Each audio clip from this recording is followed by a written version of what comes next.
This is the story of 3 plastic bottles, empty and discarded. Their journeys are about to diverge, with outcomes that impact nothing less than the fate of the planet. But they weren't always this way. To understand where these bottles end up, we must first explore their origins.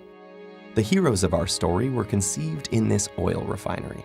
The plastic in their bodies was formed by chemically bonding oil and gas molecules together to make monomers. In turn, these monomers were bonded into long polymer chains to make plastic, in the form of millions of pellets. Those were melted at manufacturing plants and reformed in molds to create the resilient material that makes up the triplets' bodies. Machines filled the bottles with sweet, bubbly liquid, and they were then wrapped, shipped, bought, opened, consumed, and unceremoniously discarded. And now here they lie, poised at the edge of the unknown. Bottle 1, like hundreds of millions of tons of his plastic brethren, ends up in a landfill. This huge dump expands each day as more trash comes in and continues to take up space. As plastics sit there being compressed amongst layers of other junk, rainwater flows through the waste and absorbs the water-soluble compounds it contains, and some of those are highly toxic.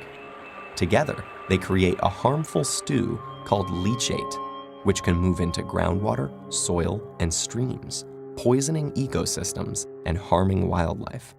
It can take Bottle 1 an agonizing 1,000 years to decompose. Bottle 2's journey is stranger, but unfortunately no happier.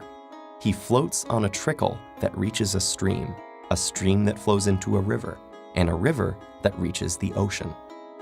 After months lost at sea, he's slowly drawn into a massive vortex where trash accumulates, a place known as the Great Pacific Garbage Patch. Here, the ocean's currents have trapped millions of pieces of plastic debris.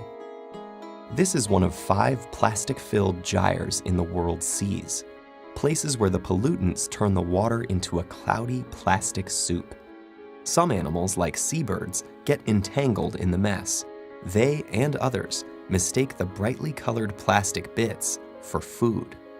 Plastic makes them feel full when they're not, so they starve to death and pass the toxins from the plastic up the food chain. For example, it's eaten by lanternfish. The lanternfish are eaten by squid. The squid are eaten by tuna. And the tuna are eaten by us. And most plastics don't biodegrade, which means they're destined to break down into smaller and smaller pieces called microplastics, which might rotate in the sea eternally.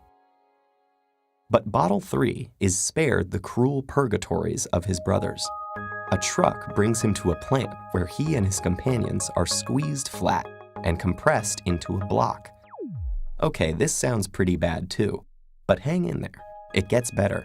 The blocks are shredded into tiny pieces, which are washed and melted so they become the raw materials that can be used again.